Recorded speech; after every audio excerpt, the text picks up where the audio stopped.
Armando Moraes e Mariana Rafael. Ele vinha de uma família numerosa. Ela era filha única. Ela foi clandestina praticamente desde o dia em que nasceu.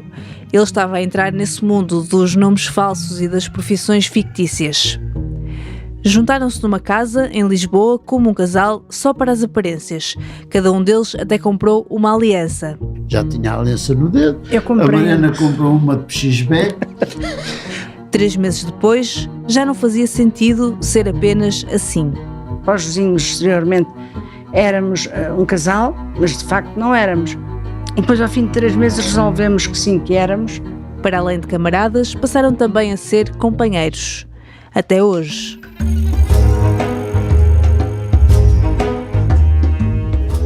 Este é o podcast Clandestinos, uma série de histórias sobre pessoas a quem o 25 de Abril de 1974 devolveu a liberdade, mas também o próprio nome.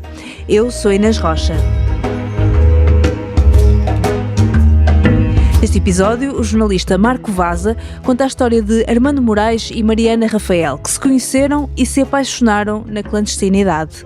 A luta contra a ditadura obrigou-os a estar longe da família, mas aproximou-os. Formaram a sua própria família, tiveram 2 filhos, de quem nunca foram obrigados a separar-se, porque a liberdade, entretanto, aconteceu.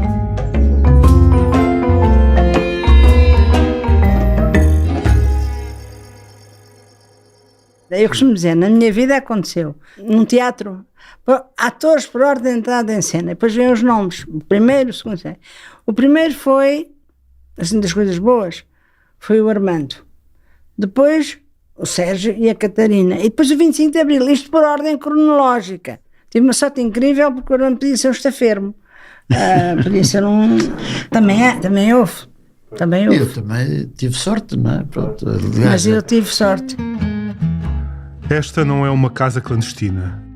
Esta não é a casa de Sérgio e de Clara, os nomes com que estavam identificados nos respectivos ficheiros da Polícia Internacional e de Defesa do Estado, que mais tarde viriam a consultar nos arquivos da Torre do Tombo. Esta é a casa de Armando e Mariana. Não há senhas nem contrassenhas para entrarmos. Esta não é uma reunião de conspiradores. Em cima da mesa da sala de jantar estão recortes e fotografias para ajudar a memória. Sente-se uma urgência dos dois em contar a sua história porque, como dirão no final de uma longa conversa, a luta continua. Vale a pena continuar a luta. Armando Moraes sentiu desde cedo a necessidade de fazer alguma coisa. Desde muito novo eu interessei-me por isso.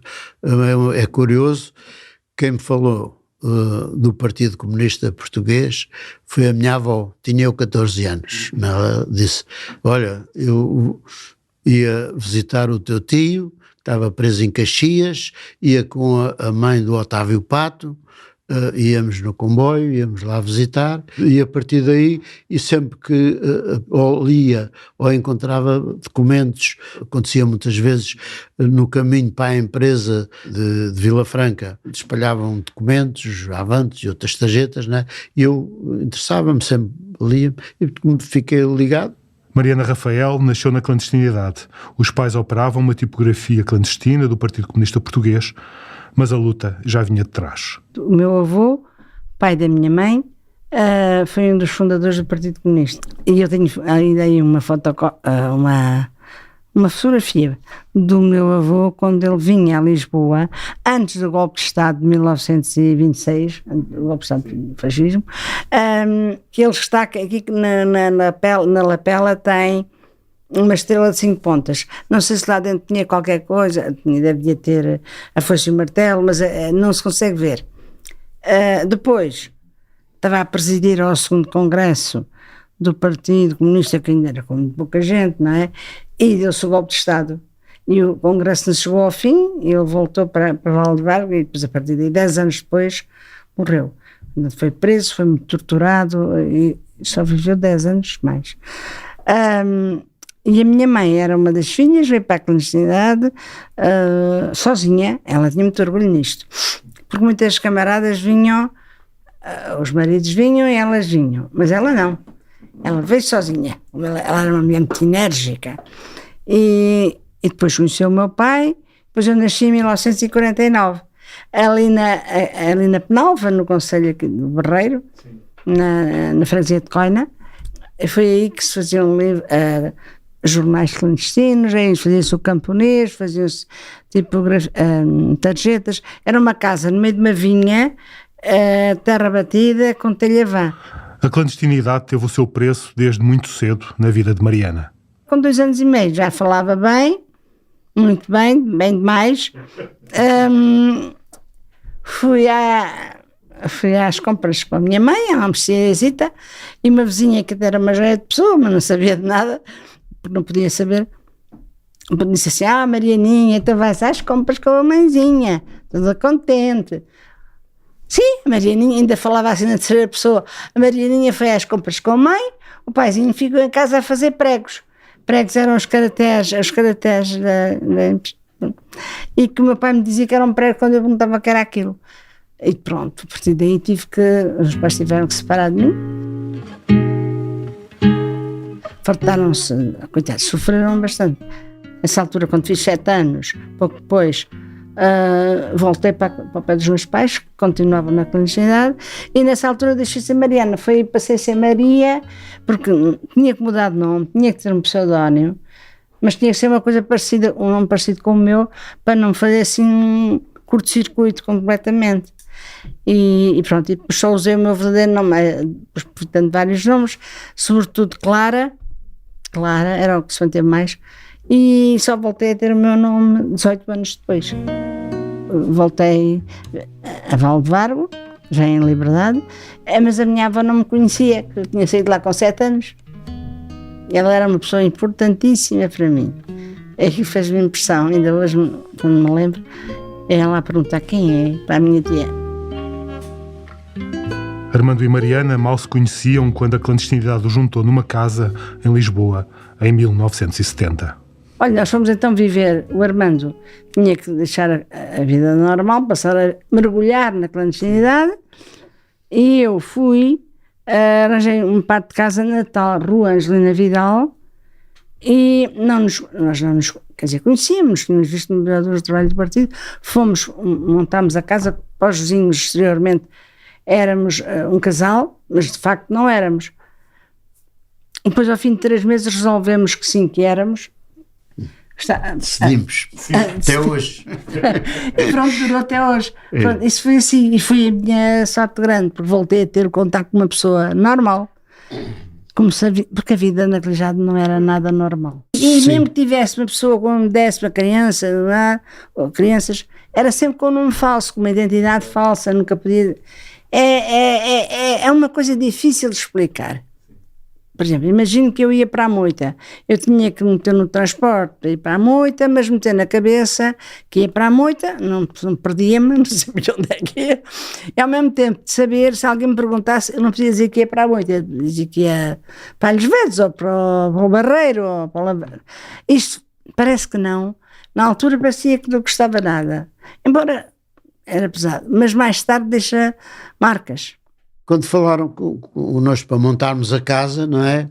Nós conhecíamos já de contactos em Vila Franca, eu apresentei jovens à Mariana, e depois quando montámos a casa, portanto os camaradas disseram: vais viver com uma camarada, tem que dar a aparência de um casal, compras uma aliança, leva uma aliança, portanto, e eu comprei, antes saí de casa, parei em Moscavide, comprei a aliança, e quando cheguei à zona da Rua Angelina Vidal já tinha a aliança no dedo. A Mariana comprou uma de PXB, depois como lavava a louça começou a ficar todo, já não era hoje, era assim claro, depois os camaradas disseram que era melhor comprar, depois comprámos outra. Que é esta? E portanto a aparência de casal, não é? Tudo tinha que ter uma aparência normal, não é? Normal. Os contactos com os vizinhos eram de forma amistosa, tal, mas sem ir à casa deles, nem permitir que viessem à nossa casa. Sim, manter uma certa distância, mas cordial. A Mariana fazia mais isso do que eu, não é? Às vezes, 1 hora ou 2 a conversar com vizinhas quando morávamos em Campo de Ourique. Ouvias. E tanto falava, mas não dizia nada de concreto, nem caía em contradições, não é? Para os outros, eram Guilherme e Maria de Lourdes. Entre eles, nem sempre tinham nome. E no início não tinham mesmo. Nos primeiros dias, eram quase desconhecidos um para o outro. Quando mudávamos de casa, não é? Eu adotei uma estratégia, não é? Era nunca tratar a Mariana por Maria do Carmo ou Maria... Depois mudava e enganava-se. Não é? E depois podia-me enganar e então... Olha, anda cá, sem chamar sem nomear. O nome. Sem nomear, não é? Depois do 25 de Abril... Mariana!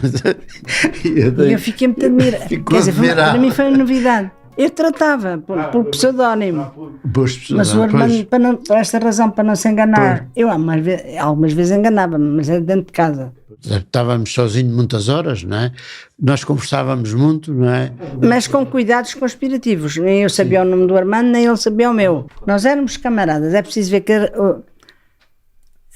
até tendo do ponto de vista da ética tem interesse, acho eu, porque acima de tudo éramos camaradas, depois tornámos-nos companheiros, tornámos-nos marido e mulher, mas éramos à partida, e é perfeitamente possível, eu digo por experiência própria, viver na mesma casa um homem e uma mulher sem terem nada de sexual, a não ser que o decidam.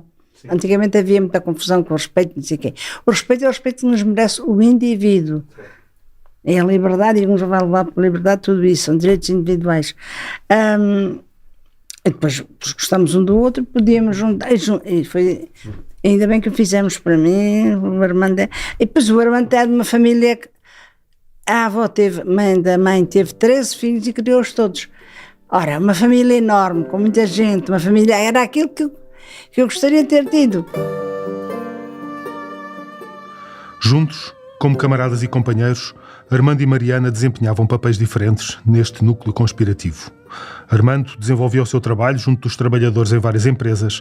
Mariana tratava da organização da casa e das aparências. Mas tinham de estar atentos. Um vizinho mais desconfiado era o suficiente para mudarem de casa. Depois das prisões que houve em 71, nós estivemos num quarto ao pé do Rato, portanto, numa rua que sobe logo no Rato. Morámos aí a 100 metros, mais ou menos, num quarto, não é? E era uma velhota, e a Mariana saía para ir às compras e não ia ao mercado que há do Rato, o mercado municipal, que ainda hoje existe, não é? No Largo do Rato. Ela subia e ia umas lojas que havia ali para cima, e a mulher achava aquilo estranho e dizia, então não vai ao mercado? Parava em tudo. Ali é mais barato. Vai para cima e tal. E a Mariana depois desculpava só, eu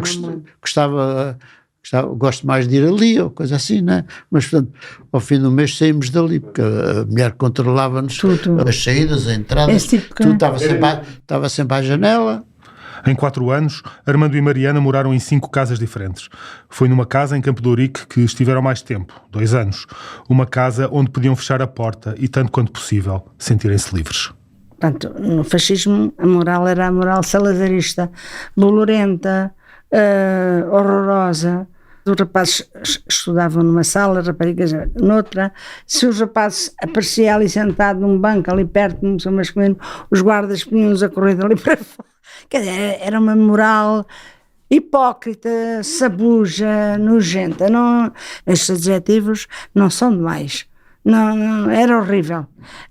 Os namorados não podiam, eram multados. Se davam um namorado, davam um beijo no namorado, ou a namorada no namorado, nem pensar em homossexuais.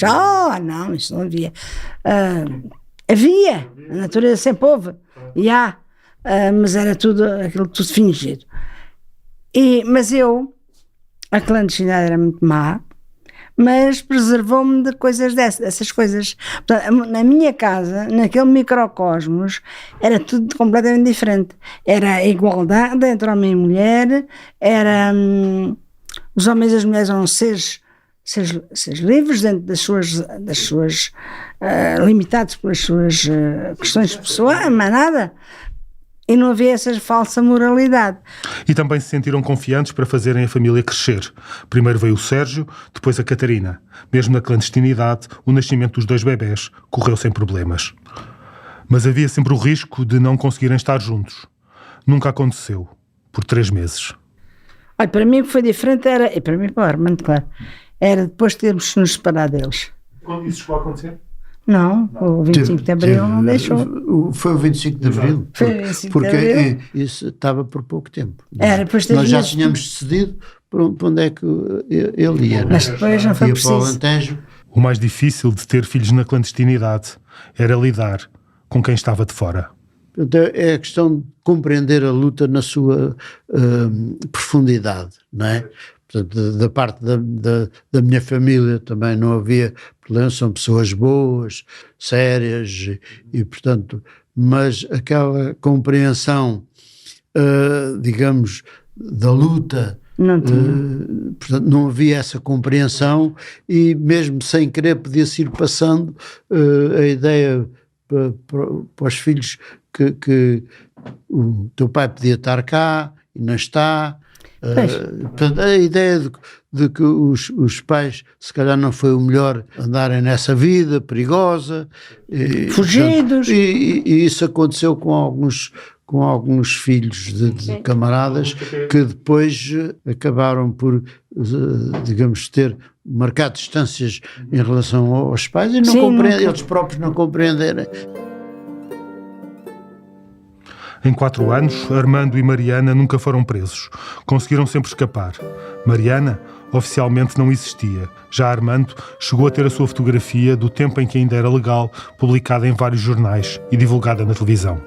Armando ainda guarda a cópia de uma dessas notícias que nos mostra enquanto conta a história. Passou na televisão, na RTP, estas fotografias, né? Esta notícia, esta nota, nos jornais Lisboa e Porto, não é? E nós recebíamos o jornal todos os dias em casa. Estava sentado a ler e eu olho, aquilo vinha logo na segunda página, não é? E eu olho, este sou eu! Que era a fotografia que era mais esta recente, fotografia recentíssima, não é? Portanto, isto só não levou à prisão, não é? Digamos, havia várias hipóteses, digamos, de ser preso, porque quem tinha alugado a casa tinha sido a Mariana, não é? E eu entrei lá. Ninguém o conhecia. Já, digamos, quando saiu esta notícia no jornal e tal, eu tomei algumas precauções por orientação de partido, pintar o cabelo de louro, óculos que eu já usava, não é? Portanto, pera e bigode. Óculos sem lentes graduadas, mas sem graduadas. Eram vidros, vai. Pois.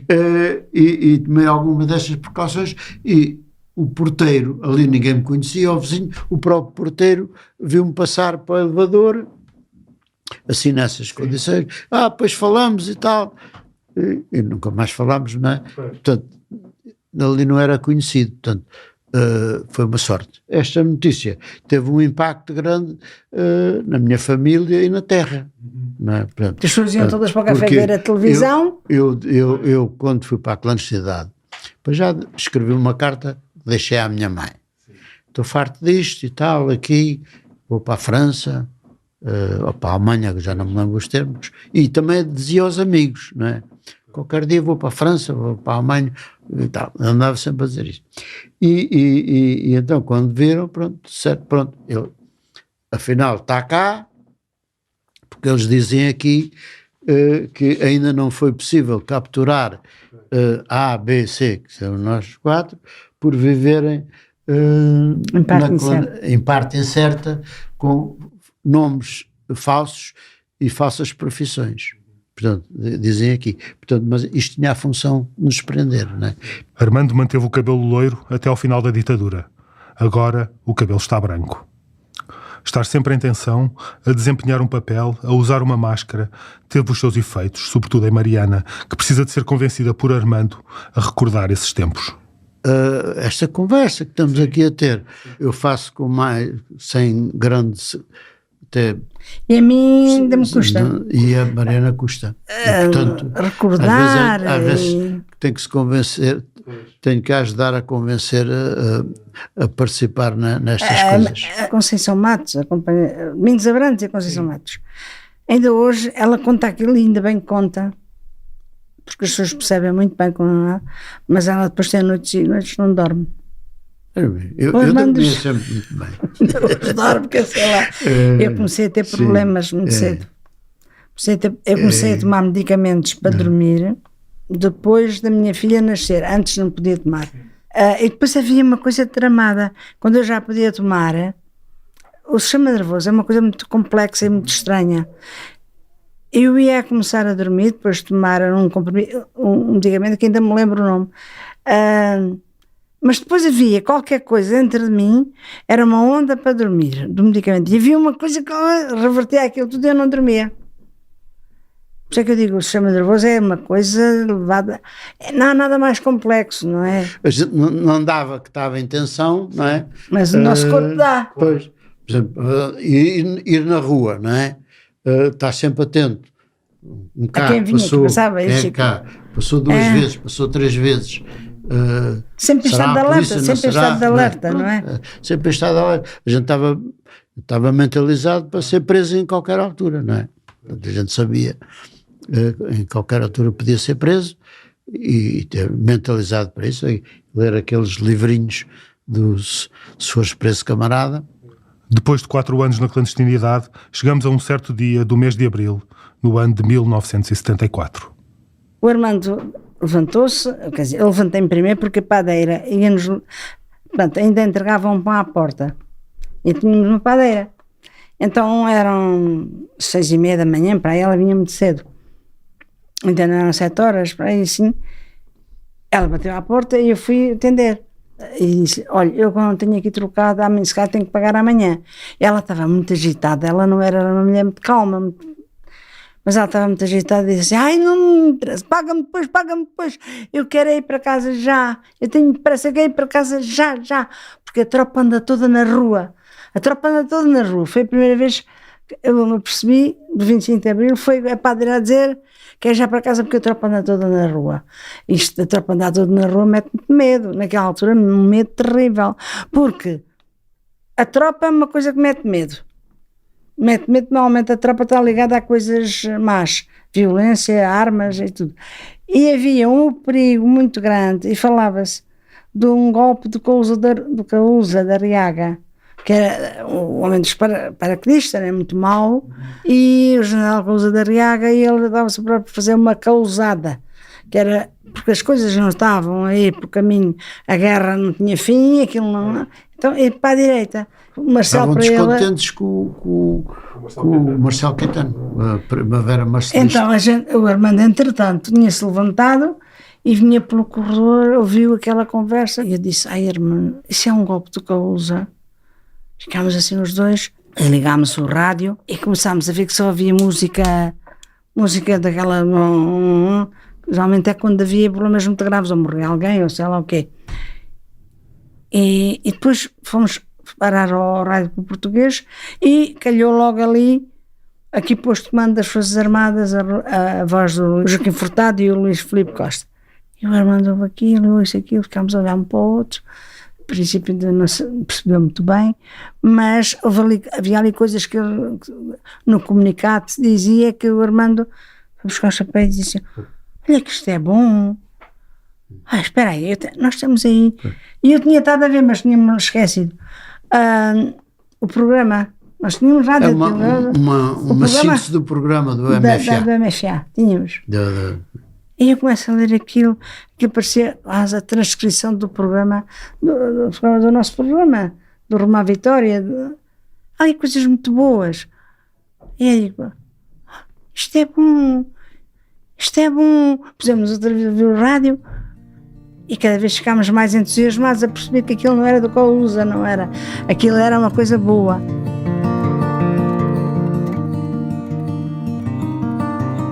Enquanto Mariana ficou em casa com as crianças, Armando foi cumprir as suas tarefas conspirativas, mas acabou a celebrar em casa de camaradas. Para a Baixa, não podia ir onde havia as coisas, não é? Portanto, circulei um pouco E não podias voltar para casa? No transporte, nem podia voltar para casa, não é? Porque a gente, as saídas de casa e voltar era o mínimo possível, não é? Porque cada vez que se ia podia-se levar a polícia atrás. E então vi uns camaradas, telefonei uns camaradas que faziam anos de casados e tinham lá em casa coisas cheias de comer, tudo, banquete coisas muito boas, não é? Morava na Rua Maria Pia, então passei lá umas horas e vi televisão aí e depois passámos a acompanhar a situação em reunião permanente e saíamos e voltávamos, né? Em casa do chefe da estação Benfica. Fizemos ali o nosso quartel-general dos funcionários que estavam clandestinos e alguns não se conheciam entre si. Esta foi a história de amor deles, como eles a viveram. A história que também já contaram em palco num espetáculo do Hotel Europa. Mas antes, contaram aos filhos, que foram bebés clandestinos. E então a Catarina pensava, já tinha mais de 10 anos, já estávamos no 25. E ela pensava que a clandestinidade era uma terra, o nome de uma terra. A gente dizia, eu contávamos na clandestinidade, isto aqui estávamos na clandestinidade. E ela pensava que era uma terra onde nós tínhamos visto, como as Caldas da Rainha, ou sei lá, ou a Covilhã, e assim. Depois um dia percebeu que não era. Mas isso são coisas assim, mas eles vão perceber. A princípio diziam, vocês não contam nada, nós não somos saudosismos, nem um nem outro. A gente é como dizia o fomos contando naturalmente. Saudades é do futuro é que a gente tem saudades. O que a ditadura juntou, a liberdade não desfez. Armando e Mariana continuam juntos, camaradas e companheiros, desde sempre e para sempre. Clandestinos é um podcast original do Público, conduzido e sonorizado por mim, Inês Rocha. A entrevista que ouviram neste episódio e o guião são do jornalista Marco Vaza. O som foi captado por Ruben Martins. A coordenação é da Patrícia Jesus. Se gostou deste episódio, não se esqueça de fazer seguir na aplicação onde ouve e de nos dar uma avaliação. Nas próximas quartas-feiras há mais histórias de clandestinos para ouvir. Até lá, boa semana!